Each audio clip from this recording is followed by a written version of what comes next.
നമ്മൾ കൊടുങ്ങല്ലൂരേ വന്നപ്പോൾ അങ്ങനെ ആലുവ പറവൂർ ഏരിയയിലൊക്കെ വന്നപ്പോൾ ഇവിടെ ഒരുപാട് കാണുന്നതാണ് ഈ പൊട്ടുവെള്ളരി വിൽപ്പന. അപ്പോൾ അങ്ങനെ നമ്മളെ സുഹൃത്തിൻ്റെ ഷാജിക്കയുടെ തോട്ടത്തിലെത്തിയതാണ്. ഇതാ ഒരുപാട് സ്ഥലങ്ങളിൽ എന്ത് ചെയ്യുന്നുണ്ട്, ഇങ്ങനെ വ്യാപിച്ച് കിടക്കാനുണ്ട് ഈ പൊട്ടുവെള്ളരി. അറിയാം, നമുക്കറിയാം നല്ലതായിട്ട് ജ്യൂസ് അടിച്ച് കുടിക്കുന്ന, പിന്നെ ഒരുപാട് കാര്യങ്ങളുണ്ട്. അതൊക്കെ വീഡിയോൻ്റെ അടിയിൽ അറിയുന്നവർ കമൻറ്റ് ചെയ്യും, എനിക്ക് കൂടുതലറിയില്ല. ഞാനിതിൻ്റെ ജ്യൂസ് കുടിക്കലാറിട്ടുള്ളൂ. ഇത് കണ്ടില്ലേ, അത്യാവശ്യം നല്ല ക്വാളിറ്റിയുള്ള സാധനങ്ങളുണ്ട്. ഇതിങ്ങനെ ഒരുപാട് ഇങ്ങനെ പരന്ന് കിടക്കുകയാണ്. അപ്പോൾ ഇങ്ങനെ ഇവിടെ വന്നപ്പോൾ വീഡിയോ ചെയ്തതെന്ന് മാത്രം കേട്ടോ. പോരാത്തതിന് ഇടവേളായിട്ട് പല വേറെ കാര്യങ്ങളും പിന്നെ പയറ് കാര്യങ്ങളൊക്കെ ഇതിൽ ചെയ്യുന്നുണ്ട് ആൾ. അപ്പോൾ ഇതാണ് എനിക്ക് കിട്ടിയത് കേട്ടോ.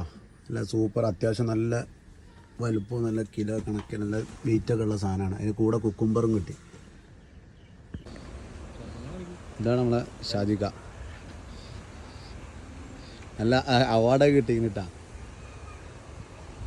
ഒരു തോട്ടാണിത് ഈ വ്യാപിച്ചെടുക്കുന്നത്.